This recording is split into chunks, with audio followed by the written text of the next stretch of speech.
They thought it was just another quiet street, another ordinary family, another moment no one would question until it was too late. The camera on Ethan Carter's phone trembled slightly as he laughed, trying to keep the frame steady while his grandmother leaned forward to blow out the candles on a small vanilla cake, the soft glow of warm kitchen lights reflecting off the glass window behind them. A peaceful Tuesday evening in a suburban neighborhood where nothing ever seemed to happen and no one expected anything to go wrong. The kind of place where doors stayed unlocked a little longer than they should and neighbors waved, without asking questions.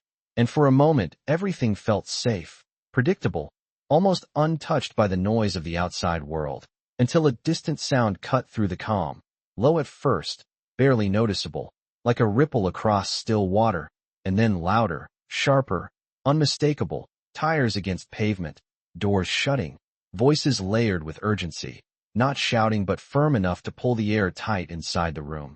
Ethan paused, his smile fading just slightly as he turned his head toward the window, the faint reflection of flashing red and blue lights dancing across the glass like something out of place, something that didn't belong in a home filled with laughter just seconds ago. And for a brief second no one spoke, not his grandmother, not the neighbors visible through the blinds beginning to step outside their own homes, drawn by curiosity, drawn by the shift in energy that always follows authority when it arrives unannounced. And then came the knock, not aggressive, not soft, just heavy enough to carry expectation, the kind of knock that assumes compliance before a word is ever exchanged. Ethan lowered his phone slowly, the recording still running as if instinct told him this moment mattered, that something about it would not be forgotten. "Stay here," his grandmother whispered, her voice calm but edged with something deeper, something protective, something that had learned over time when silence was safer than questions. But Ethan didn't move, because somewhere in the back of his mind there was a sentence his mother had told him more than once, quiet but firm: strength isn't loud, it's controlled. And he held on to that now, standing still as the second knock came, slightly louder, followed by the faint murmur of radios outside, coded language that didn't make sense to him but carried weight all the same. And when the door finally opened, the cool evening air slipped inside along with it, carrying with it a presence that shifted everything. Not chaos, not yet, but something heavier, something colder, the kind of moment where people stop being individuals and start becoming part of a system that had already decided how this scene would unfold before anyone inside had a chance to speak.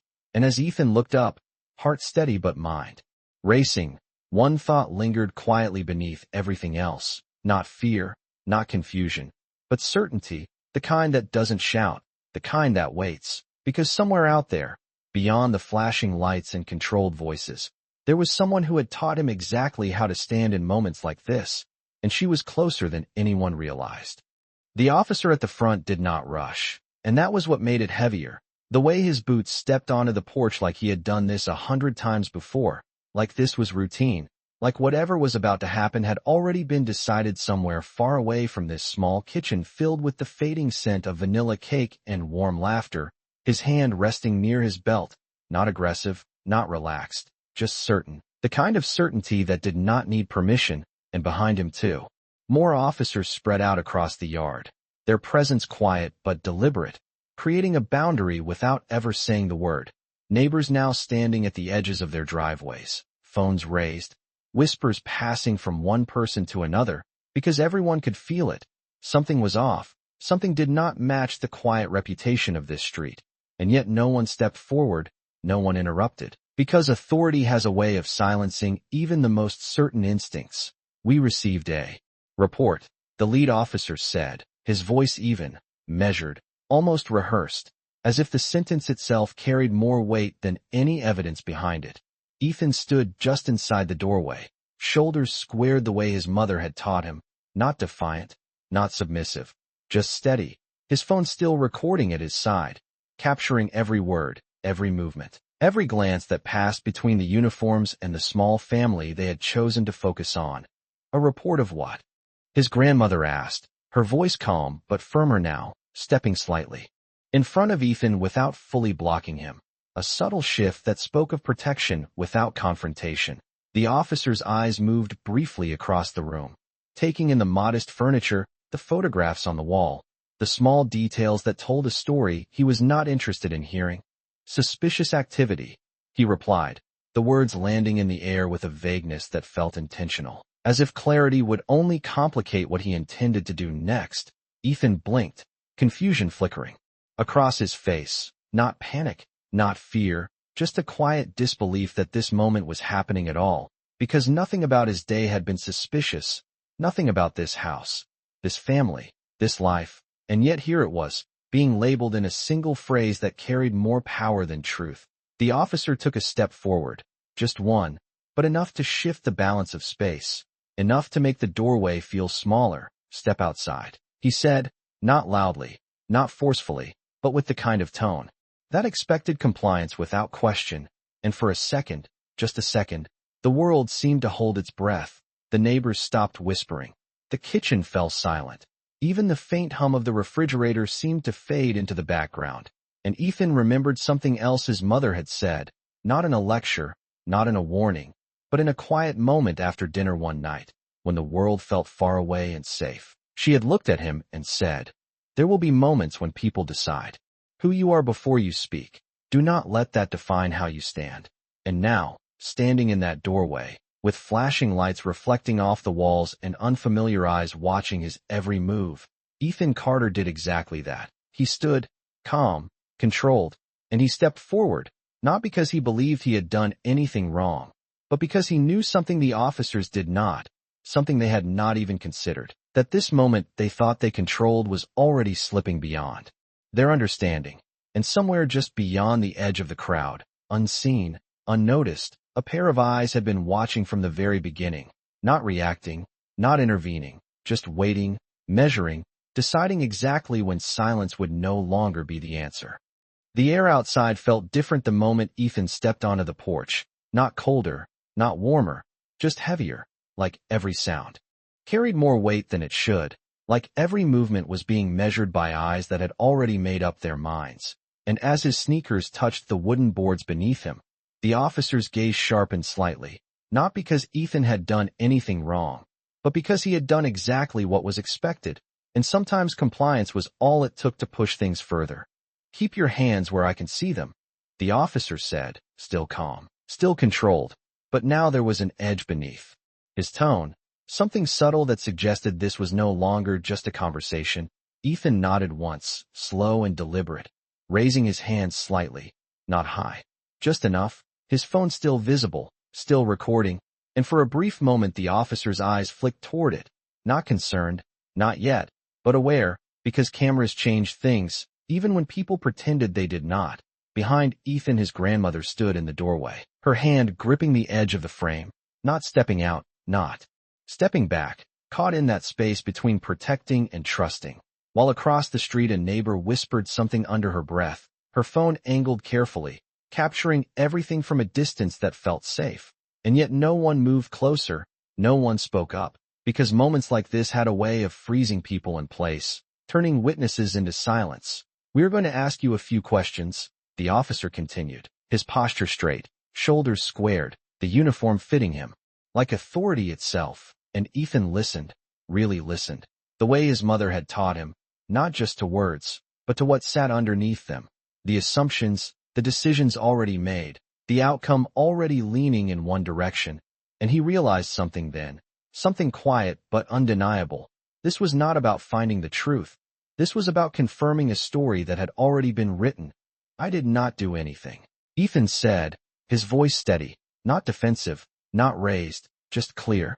And for a second the officer's expression did not change, but something behind his eyes tightened, because certainty from the wrong person often felt like defiance, even when it was not.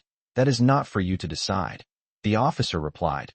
And there it was, the shift, small but powerful, the moment where control moved entirely to one side, where explanation no longer mattered, where presence alone became enough to justify suspicion. The second officer stepped closer now, not aggressively, just enough to close the space, to create pressure without force, while the third remained near the patrol car, speaking quietly into his radio, codes and numbers blending into the background like a language meant to exclude. And Ethan felt it, the narrowing of options, the tightening of the moment, but he did not move, because moving would mean reacting, and reacting would mean giving them something they were already looking for. And somewhere in his mind his mother's voice returned again, not loud, not urgent, just steady. Strength is not about being louder than the moment. It is about standing through it. And so he did. He stood there, shoulders relaxed, eyes forward, breathing even, while the officer in front of him took another step, closer now, close enough to turn this into something more than distance and words. "We have reason to believe you are connected to an incident earlier today," the officer said, and the sentence hung in the air, vague but heavy, like a label waiting to attach itself, and Ethan blinked once, slowly, because he knew there had been no incident, no moment in his day that could possibly lead to this. And yet here it was, unfolding anyway, proof that sometimes reality did not matter as much as perception.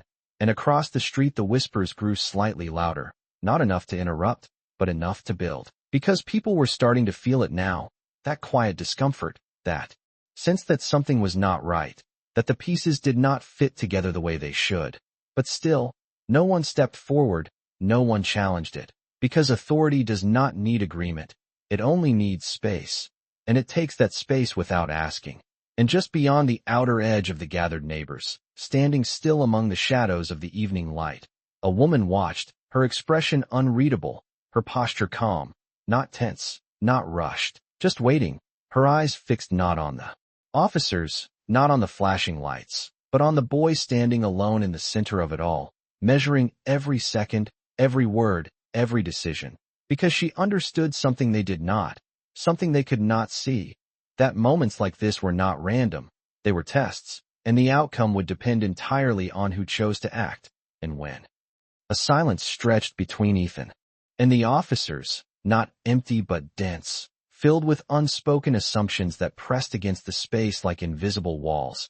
And for a moment it felt as if time itself slowed down, each second dragging just long enough for everyone watching to feel the tension settle deeper into their chest. The kind of tension that does not explode but lingers, forcing people to question what they are seeing without giving them the courage to interrupt it. And Ethan remained still, his hands visible, his posture unchanged, because he understood now that every movement would be interpreted, every word weighed against a narrative he had never agreed to be part of. Connected to what incident? He asked, his voice steady, not challenging, not pleading, simply asking for clarity, and that alone shifted something, because clarity was not part of what had been brought to this street. The officer's jaw tightened slightly, not enough for most to notice, but enough for those paying attention to feel the shift. "We will ask the questions," he replied, the tone firmer now, less neutral, revealing just a fraction of the imbalance that had been building from the moment they arrived. And behind him one of the other officers glanced toward the growing number of neighbors, noticing the phones, the quiet recording of everything unfolding, and for a brief second uncertainty flickered across his face, not about what they were doing, but about how it would look later, because moments like this did not stay contained anymore. They traveled, they spread, they became something larger than the people involved. But still, no one stepped in, no one crossed that invisible line, because authority had already drawn it without asking, and Ethan could feel it too, the weight of being observed not just by the officers, but by everyone else, the pressure of being the center of something he did not create, and yet he did not shrink from it, because shrinking would mean accepting the role they had placed on him, and he refused to do that, even quietly, even internally. "I have been here all day," he said, the words simple, factual, offered without hesitation, and for a moment the officer did not respond, as if deciding whether the statement mattered at all, because truth, in situations like this, often depended on who was listening, and more importantly, who had the power to ignore it. The second officer shifted his stance slightly, stepping just close enough to create a sense of enclosure, not touching, not forceful, but enough to make the space feel smaller, to remind Ethan that this was no longer his front yard in the way it had been minutes ago. And from the doorway his grandmother took a breath, slow and controlled, her instincts urging her to step forward, to speak louder, to break the pattern forming in front of her. But experience held her back, experience that had taught her how quickly moments like this could change when emotion replaced control. And so she stayed where she was, watching, waiting, trusting that stillness could sometimes carry more strength than reaction. And across the street the murmurs shifted again, quieter now, more uncertain, because the longer this continued, the harder it became to justify, the harder it became to believe that this was simply routine, and yet still, no one moved, no one challenged, because stepping forward meant stepping into something unpredictable, and most people were not ready to do that. And just beyond them, standing at the edge where light from the street lamps met the darker stretch of the sidewalk, the woman who had been watching since the beginning took a single step forward, not rushed, not dramatic, just enough to bring her fully into view, her presence subtle but undeniable, and though no one spoke her name, though no one recognized her yet, something in the air shifted the moment she moved, something quiet but powerful, like a line had been crossed that could not be uncrossed, and Ethan felt it before he saw her, not with his eyes, but with something deeper, something familiar, the same steady calm that had guided him through every word, every breath, every moment up until now. And without turning, without breaking his stance, he knew, not hoped, not guessed, but knew, that the balance of this moment was about to change in a way none of them were prepared for. The shift was almost invisible at first, the kind of change that did not announce itself with sound or movement, but settled quietly into the space like a new gravity, and the officers did not notice it immediately, because their attention was fixed forward, locked onto Ethan, onto the version of events they believed they controlled, but the neighbors felt it, a subtle pause in their whispering, a slight adjustment in posture, phones lowering just a fraction as eyes began to drift past the officers and toward something else, someone else. And then the lead officer noticed too, not because he saw her clearly yet, but because the rhythm of the moment broke, the predictable flow of authority interrupted by something he could not immediately define, and he turned, just slightly, his gaze cutting across the yard toward the edge of the gathering crowd, where she now stood fully visible, no longer part of the background, no longer unnoticed. Ava Carter did not rush forward. She did not call out. She did not demand attention. She simply stood, shoulders relaxed, expression calm, eyes steady, the kind of stillness that did not come from uncertainty, but from complete control, and for a second, just a second, no one spoke. Because something about her presence did not match the tension of the scene. It did not react to it. It did not bend under it. It existed, outside of it, and that alone made it powerful.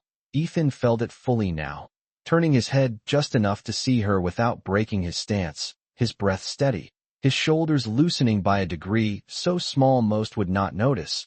But it was there, the difference between standing alone and standing with certainty. His grandmother followed his gaze, her eyes widening not in fear, but in recognition, a silent understanding passing between them without words. And still, Ava did not move immediately.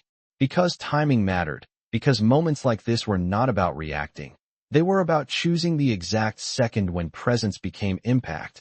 And the officer, regaining his focus, squared his shoulders again, trying to reassert the rhythm he felt slipping. "Ma'am, stay where you are," he called out, his voice firm, projecting authority back into the space as if to remind everyone, including himself, who controlled the situation. But Ava did not respond right away, not with words, not with movement.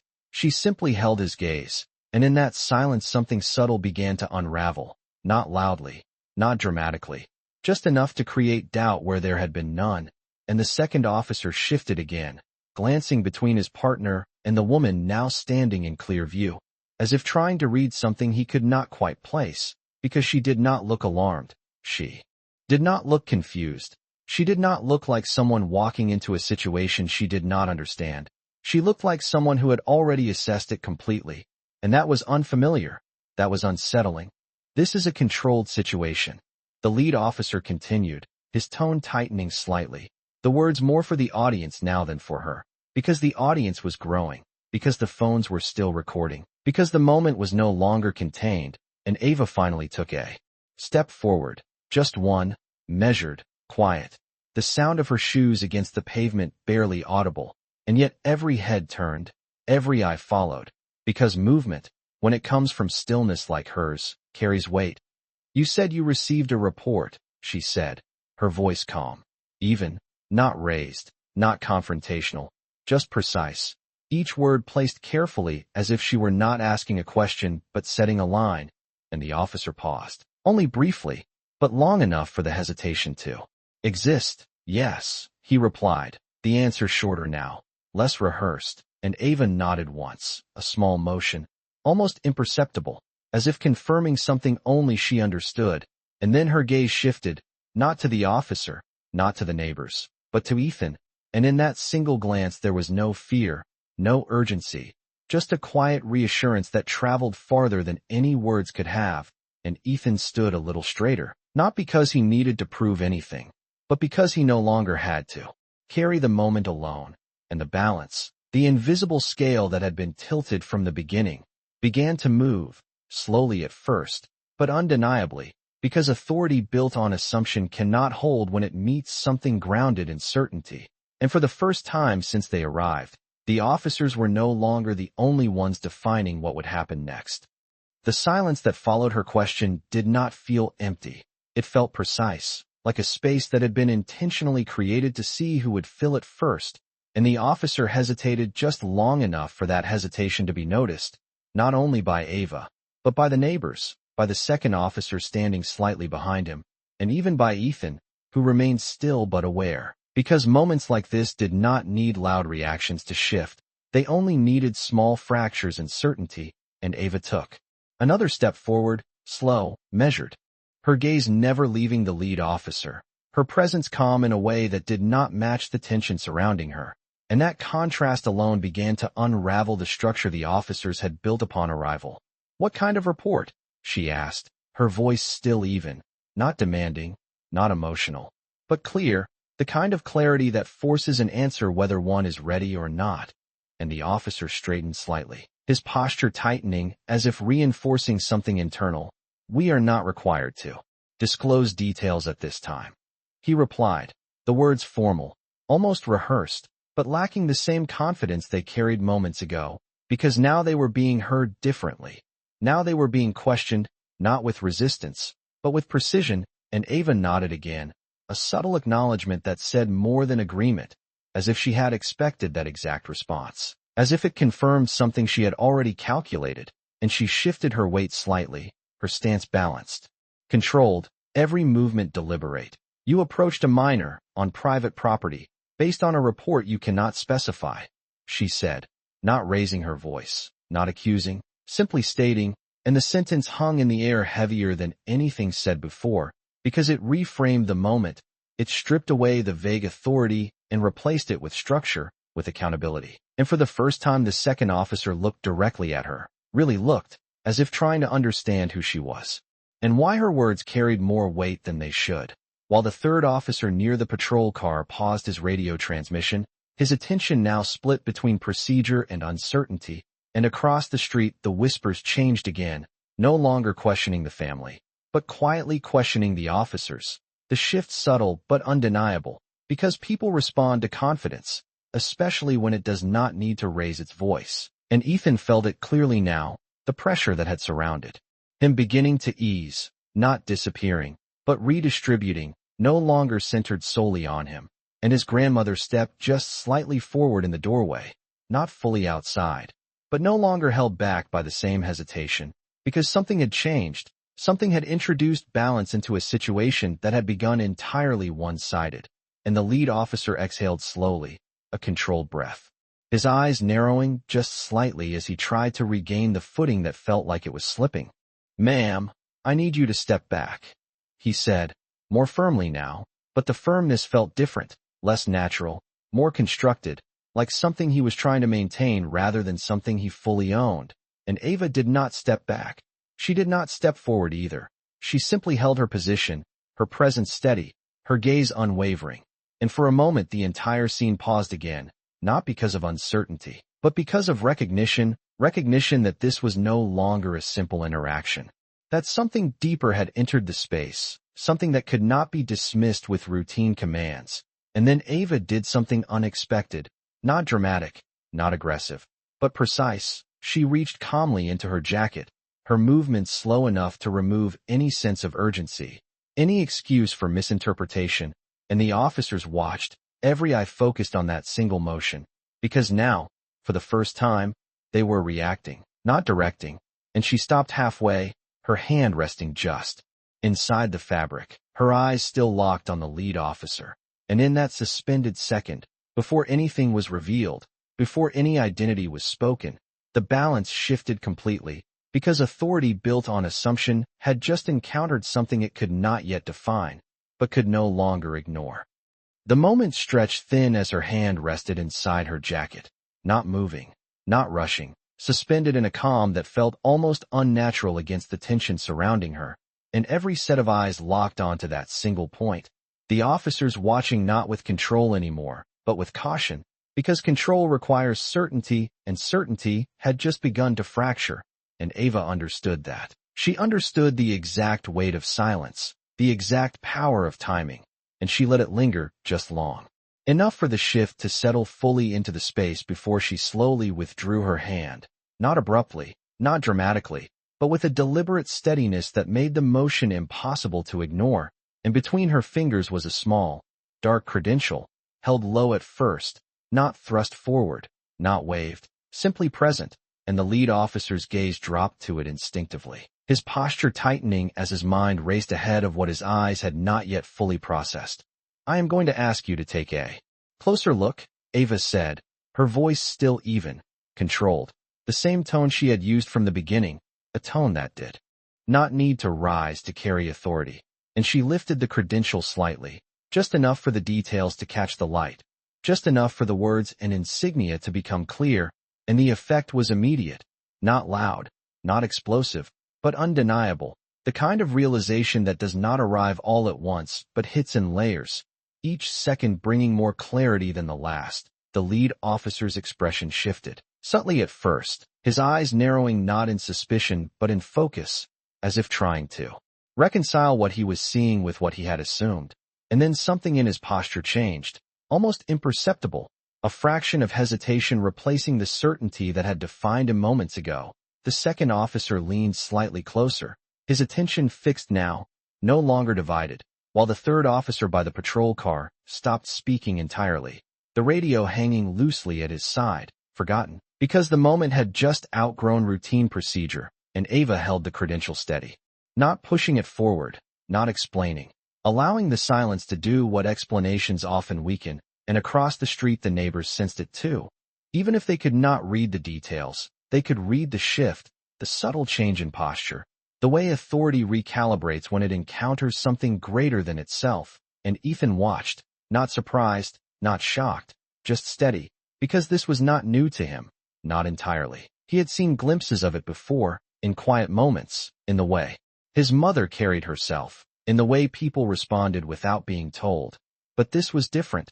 This was the full weight of it, revealed not through force, not through raised voices, but through presence and precision.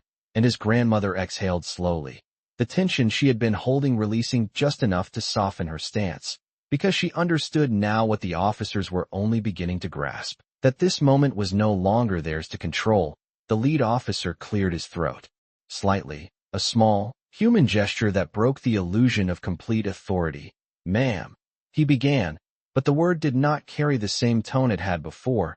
It was no longer directive, no longer commanding. It was searching, uncertain, as if the script he had been following no longer applied. And Ava lowered the credential just slightly, not hiding it, not withdrawing it, simply resetting the balance of the space. "You said this was a controlled situation," she said, her voice calm, almost quiet, but every word landed with precision. "Now I need you to understand what control actually means." And the sentence did not sound like a threat. It did not sound like a warning.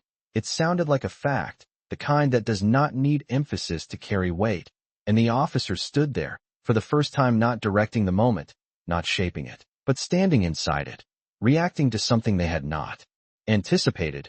And in that stillness, that quiet, undeniable shift, the reality settled in fully, not just for them, but for everyone watching, that the story they had stepped into had never been as simple as they believed, and now, it was about to unfold on terms they no longer dictated.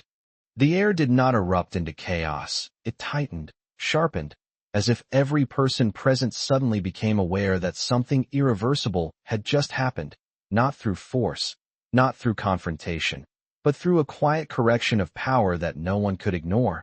And the lead officer's stance shifted again, this time more visible, his shoulders no longer squared with the same certainty, his weight redistributing as if the ground beneath him had subtly changed. "Commander," he said, the word.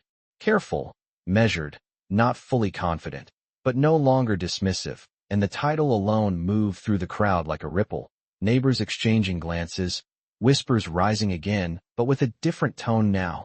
Not curiosity, not suspicion, but realization, because titles carry meaning even when details are unclear, and Ava did not react to the word. She did not acknowledge it outwardly, because acknowledgement would have been unnecessary. The shift had already occurred. Instead, she turned her attention slightly, her gaze sweeping once across the officers, not judging, not emotional, simply assessing, the same way she had been trained to read environments where every detail mattered. And then she spoke. "You initiated contact based on an unverified report."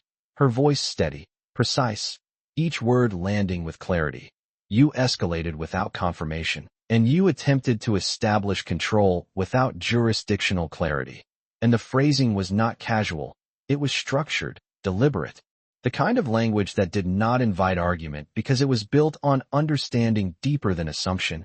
And the second officer glanced at the lead, uncertainty now fully present in his expression, because this was no longer a situation they could navigate with routine responses. This was something else entirely, something that required answers they did not have prepared, while the third officer finally lifted his radio again. But this time his voice was lower, more careful, the tone of someone no longer reporting but requesting guidance. And Ethan remained where he was, his hands lowering slowly now, not in defiance, but because the need to hold them up had quietly disappeared, the invisible pressure that had been placed on him dissolving as quickly as it had formed.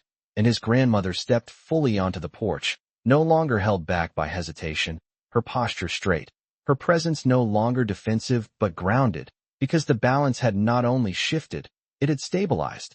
And Ava took one more step forward, closing the distance just enough to make her presence unavoidable, but not aggressive, never aggressive, because she did not need to be. "This is my family," she said, the words. Simple, but carrying more weight than any command issued earlier.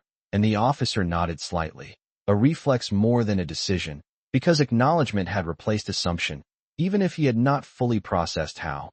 "We were following procedure," he replied, but the sentence lacked conviction, not because it was false, but because it was incomplete.